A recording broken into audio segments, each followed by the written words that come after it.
नमस्ते, HNN news आप देख रहे हैं। मैं हूं आपके साथ नीतू गुप्ता। खबरों की शुरुआत करेंगे। बिलासपुर रेंज में साल की पहली अपराध समीक्षा बैठक की गई, जिसमें आईजी डॉक्टर संजीव शुक्ला ने गंभीर अपराधों में किसी भी तरह की देरी पर सख्त रुख अपनाते हुए निर्देश जारी किए। उन्होंने कहा कि अपराधियों पर कठोर कार्रवाई और पीड़ितों को त्वरित न्याय उनकी प्राथमिकता है। बैठक में रेंज के सभी जिलों के एसएसपी और एसपी शामिल हुए।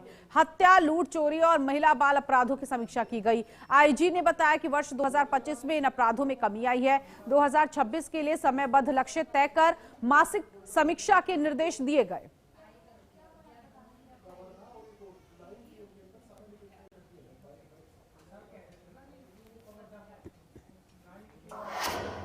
आज देश भर में सेना दिवस पूरे गौरव और उत्साह के साथ मनाया गया। इसी क्रम में छत्तीसगढ़ की राजधानी रायपुर में एक भव्य और ऐतिहासिक कार्यक्रम का आयोजन किया गया, जिसका नेतृत्व प्रदेश के सांस्कृतिक मंत्री ब्रजमोहन अग्रवाल ने किया।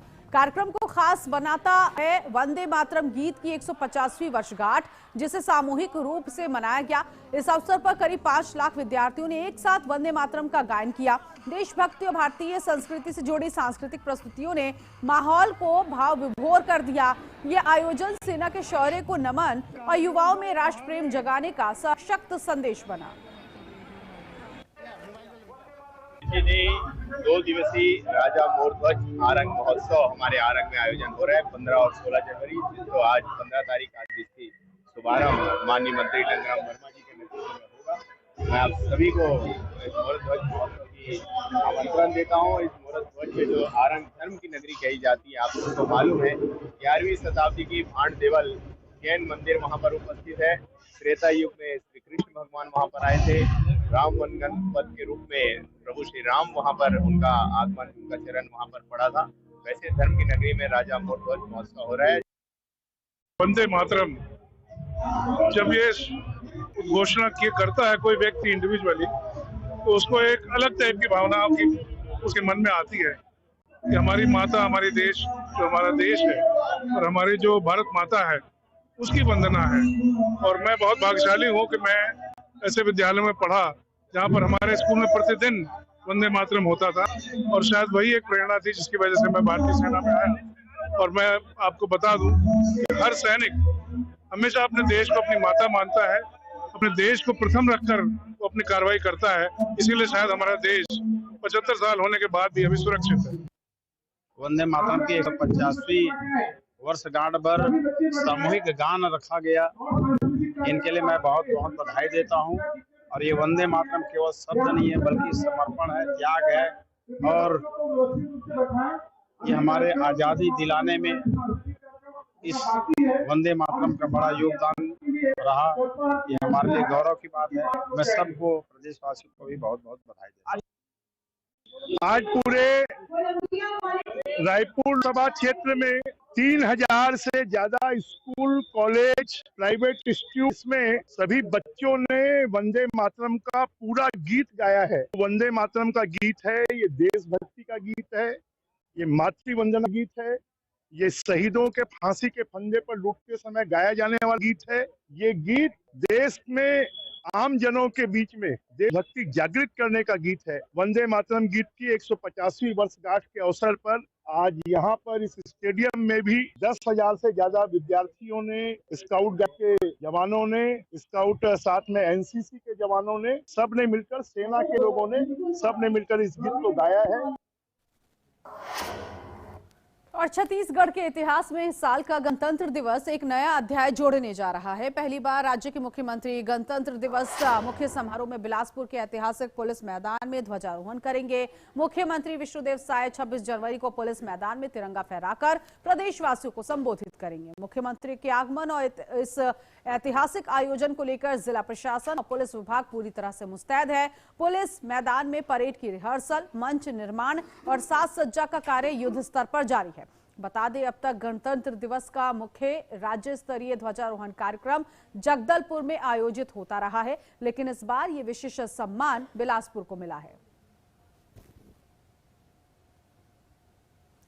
तो बिलासपुर में गणतंत्र दिवस समारोह का आयोजन होगा और सीएम यहां पर ध्वजारोहण कार्यक्रम करेंगे। सीएम के दौरे को लेकर सुरक्षा चाक चौबंद कर दिए गए हैं। साथ ही साथ गणतंत्र दिवस के मौके पर तमाम जो तैयारियां हैं वो तैयारियां भी की जा रही हैं। तो अभी तक ये कार्यक्रम जगदलपुर में होता था, लेकिन अब पहली बार बिलासपुर को ये मौका मिला है जब गणतंत्र दिवस समारोह होना है। परेड का आयोजन और इसके साथ ही साथ ध्वजारोहण का कार्यक्रम भी होगा। सीएम विष्णुदेव साय झंडा फहराएंगे। भूपेंद्र सिंह राठौर इस वक्त हमारे साथ संवाददाता जुड़ गए हैं इसी खबर पर आगे की जानकारी के लिए। भूपेंद्र, क्योंकि बिलासपुर को ये मौका मिल रहा है गणतंत्र दिवस समारोह करने का, क्या तैयारियां, किस तरह से सुरक्षा के इंतजाम?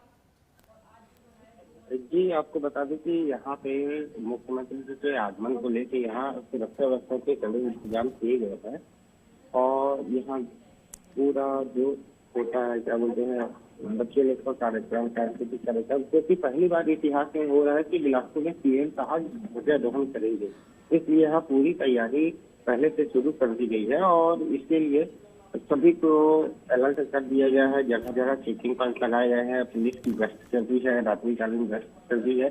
हर चीज के लिए पूरा पुलिस महकमा यहाँ मौजूद हुआ है और तत्काल में यहाँ पे व्यवस्था की जा रही है कि कोई सुरक्षा सूचना हो। भूपेंद्र, क्योंकि खबर ये है कि अभी तक ये कार्यक्रम जगदलपुर में होता था, लेकिन इस बार बिलासपुर में होगा, इसके पीछे की कोई खास वजह?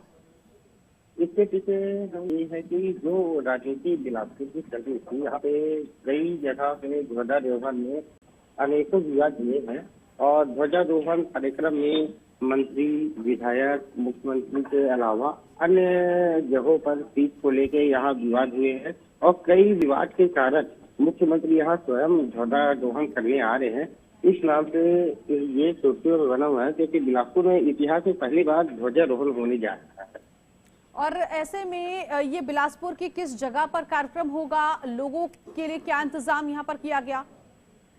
बिलासपुर के पुलिस ग्राउंड में ये कार्यक्रम आयोजित किया जा रहा है और यहाँ पूरी तरह से सुरक्षा व्यवस्था के का इंतजाम किए गए हैं और बिलासपुर में यह कार्यक्रम पुलिस ग्राउंड में होने के अलावा उनके रुकने, ठहरने, सभी चीज की व्यवस्था यहाँ की जा रही है। इसके अलावा जो अभिभाषण होगा उसके लिए भी परेड के लिए और और परेड के साथ साथ उनके अभिभाषण के साथ जो पुरस्कार वितरण होना है, छत्तीसगढ़ अवार्ड, वो यहाँ से संचालित होगा और मुख्यमंत्री के हाथों सभी पुलिसकर्मी के अलावा जो समाज सेवी संस्था है, भूतपूर्व सैनिक है, उनको यहाँ से पुरस्कार वितरित किया जाएगा। ठीक है, बहुत शुक्रिया इस जानकारी के लिए। तो सीएम विष्णुदेव साय गणतंत्र दिवस के मौके पर बिलासपुर में पुलिस मैदान में ध्वजारोहण करते हुए दिखाई देंगे। आगे बढ़ेंगे, खबर धमतरी से है, जहां कलेक्टर के निर्देश पर जिले में अवैध धान परिवहन और भंडारण के खिलाफ प्रशासन ने सख्त रुख अपनाया है। उड़नदस्ता टीम द्वारा राजस्व, मंडी और खाद्य विभाग की संयुक्त कार्रवाई में एक और राइस मिल एसके फूड्स को सील कर दिया गया। कार्रवाई के दौरान मिल से 20,976 क्विंटल धान और 605 क्विंटल चावल जब्त किया गया। इससे पहले भी गढ़डोंगरी में एक राइस मिल पर सील बंद की कार्रवाई हो चुकी है। एक के बाद एक हो रही सख्त कार्रवाइयों से जिले में हड़कंप मचा हुआ है। प्रशासन ने साफ कह दिया है कि अवैध गतिविधियों के खिलाफ आगे भी इसी तरह से कार्रवाई होती रहेगी।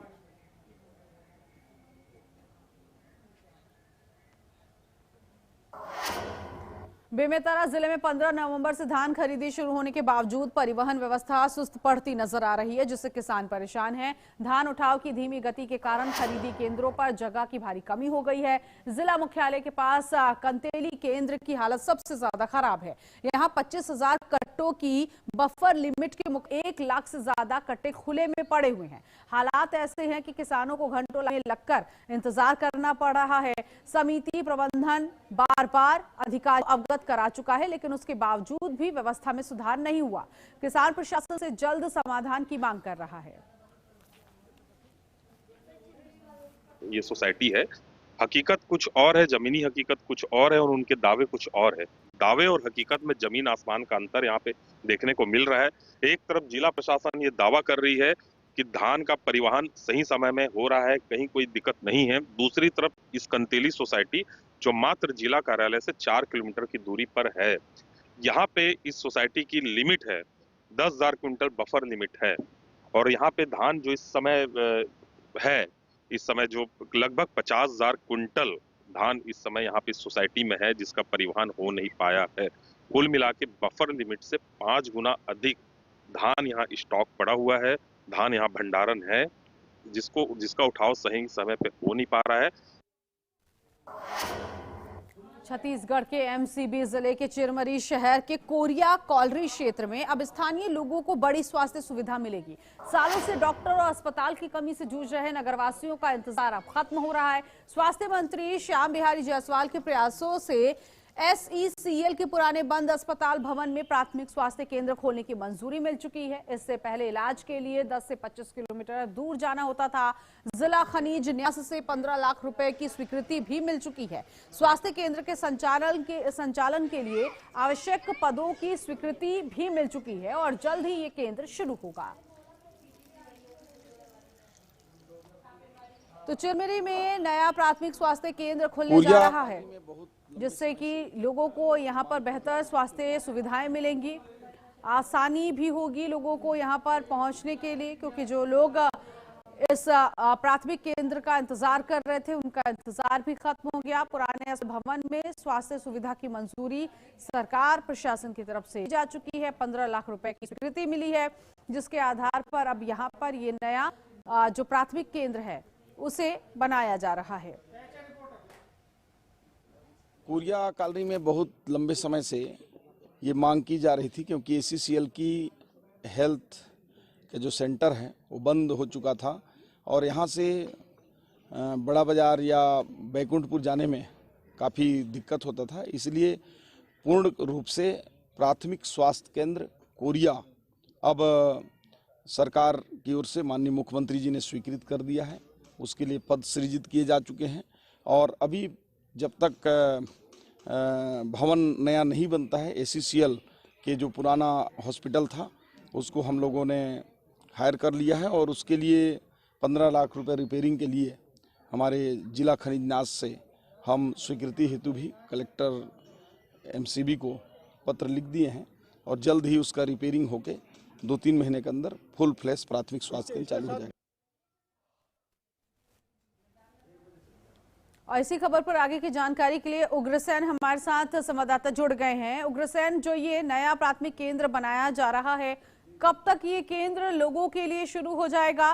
किस तरह से बनाया गया है? क्या खास सुविधाएं होंगी? जी बिल्कुल बिल्कुल, मैं बताना चाहूंगा, एमसीबी जिला का एक बहुत पुराना मांग था यहाँ पे कि कोरिया कॉलोनी में जो अस्पताल संचालित हो रही थी वो बंद पड़े थे और किसी कारण से, लेकिन छत्तीसगढ़ के स्वास्थ्य मंत्री श्याम बिहारी जायसवाल जी की पहल से इन्होंने खनिज न्यास से कलेक्टर को पत्र लिखा था। लगभग 15 लाख रुपए की स्वीकृति हुई थी और यहाँ पर पुनः संचालन किया जाएगा अस्पताल को और यहाँ पे संचालन करके डॉक्टर की नियुक्ति भी की जाएगी। कुछ पता चल पाया है कितने डॉक्टरों की यहाँ पर नियुक्ति होगी, किस तरह से बेड की व्यवस्था और कुछ और खास इंतजाम मरीजों के लिए? अब मरीजों के लिए विशेष व्यवस्था दी जाएगी। यहाँ पे बेड जो थे, जो पूर्व में बेड कम थे जब संचालन हो रही थी, अब लगातार स्वास्थ्य मंत्री के पहल से बेडों की संख्या भी बढ़ाई गई है और जो उपकरण है यहाँ, जो उपकरण नए उपकरण लगाए जाएंगे, डॉक्टर की सुविधाएं भी यहाँ पर दी जाएगी, नए डॉक्टरों की नियुक्ति की जाएगी। ये जो अस्पताल जो इसमें जिन्होंने मंत्री जी ने यहाँ खनिज न्यास से 15 लाख रुपए की स्वीकृति दिलाई है। ठीक है, बहुत शुक्रिया इस जानकारी के लिए। और यहाँ रुकेंगे एक छोटे से ब्रेक के लिए, फौरन हाजिर होंगे कुछ और खबरों के साथ।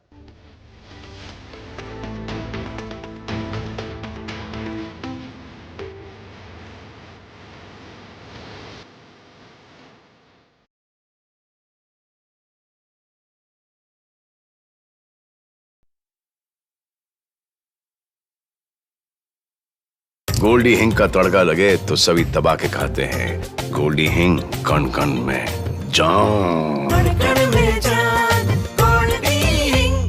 क्या आप जिम जाते हैं, कसरत करते हैं, फिर भी आपकी सेहत नहीं बनती?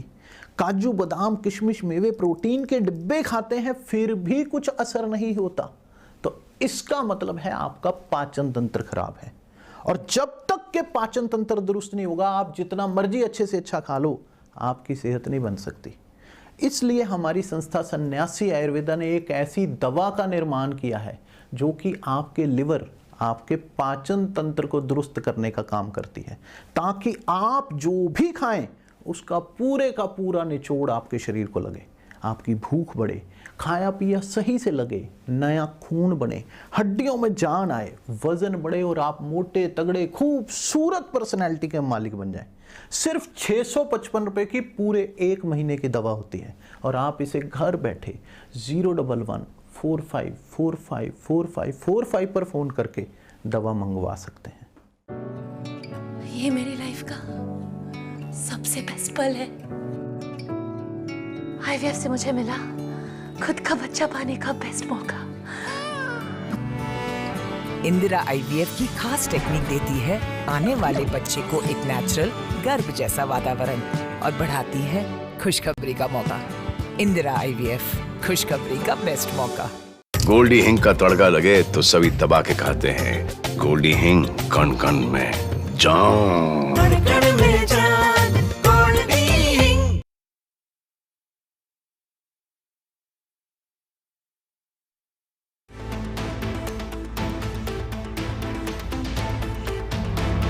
जब हर तरफ खबरों का शोर,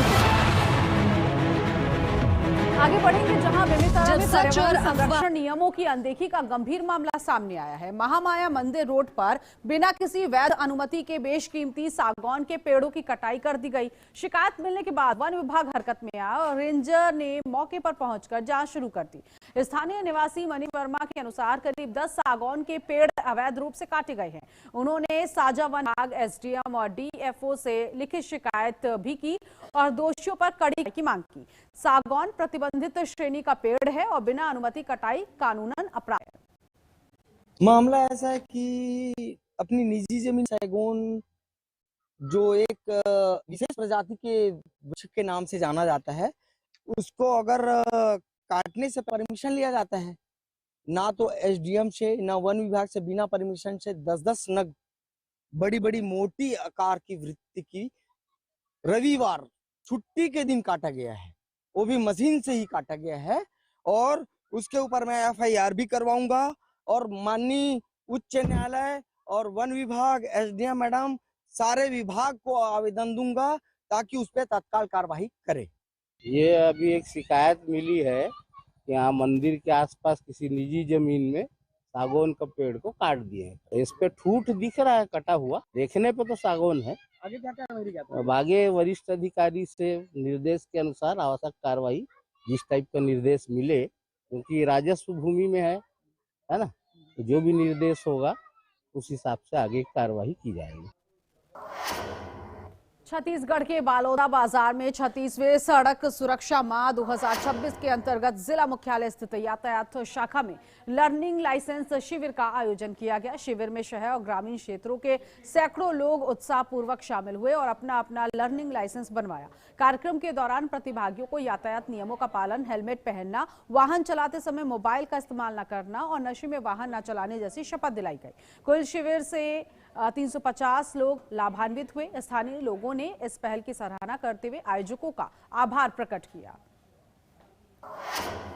दूसरी ओर बालोदा बाजार में बढ़ती सड़क दुर्घटनाओं को रोकने और लोगों को यातायात नियमों के प्रति जागरूक करने के उद्देश्य से सड़क सुरक्षा माह के तहत शहर के चौक चौराहों पर विशेष यातायात जागरूकता कार्यक्रम आयोजित किया गया। इस दौरान छात्र छात्राओं द्वारा पेंटिंग प्रतियोगिता के माध्यम से लोगों को यातायात नियमों का पालन करने की अपील की गई।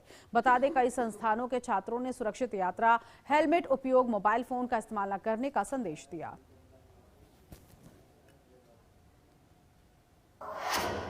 कवर्धा के कबीरधाम जिले के पंडरिया थाना क्षेत्र ग्राम लिन्हाईपुर में घरेलू विवाद में महिला की जान ले ली गई। बता दें कि सरोजनी बंजारे को 12 जनवरी को स्वास्थ्य केंद्र बोड़ला में भर्ती कराया गया, जहां डॉक्टरों ने उसे मृत घोषित कर दिया। पोस्टमार्टम रिपोर्ट में मौत का कारण गला दबाकर बताया गया। वहीं पुलिस ने आरोपी पति और ससुर से पूछताछ शुरू कर दी। जांच में पति ने हत्या की बात भी कबूल कर ली।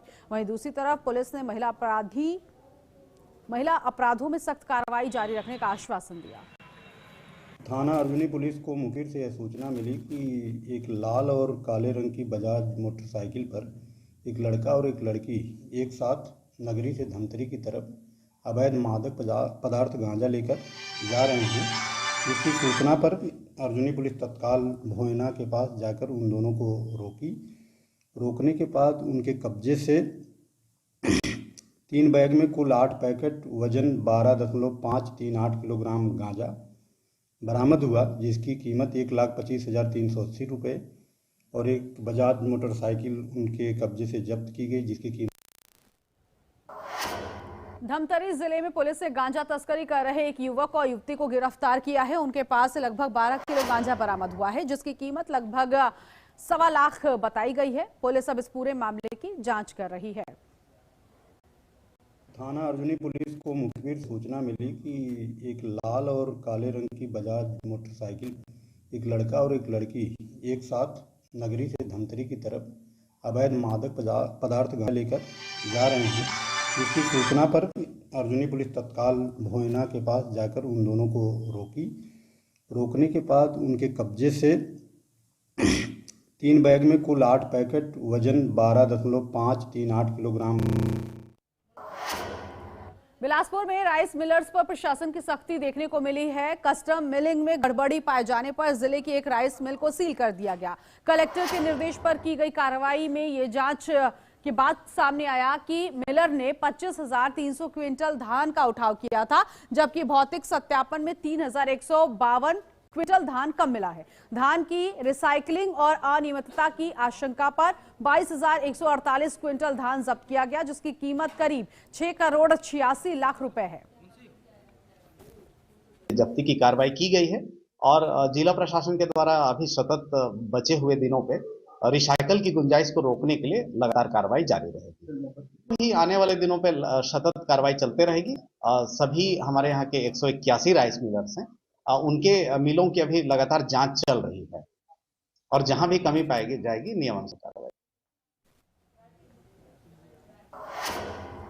तिल्दा में महिला बाल विकास विभाग की सभापति शैल महेंद्र साहू की कार में आग लगा दी गई। घटना बीती रात कोहका हाउसिंग बोर्ड कॉलोनी के पास उनके घर के सामने हुई। आग में कार के सामने का हिस्सा जल चुका था और सीसीटीवी के आधार पर पुलिस अब इस पूरे मामले की जांच कर रही है। पुलिस ने मामला दर्ज कर अगली कार्रवाई शुरू कर दी है। और मैं जब से चुनाव जीते हम तब से मोर पर ऐसे साबित होत जाते और मैं अपन पति ला प्रतिनिधि के रूप में चुने हाँ और वो कहीं भी कार्यक्रम होते तो मैं नहीं जा पाऊँ तो मोर पति देव ह जाते श्री महेंद्र साहू है। तेमा भी जनता ला ये दिक्कत है कि वो काबर आते कार्यक्रम में की के अरे भाई मैं नहीं चाहूँ तो मोर पति है जाके प्रतिनिधि के तौर पे, तो ओपा भी आदमी मला दिक्कत है।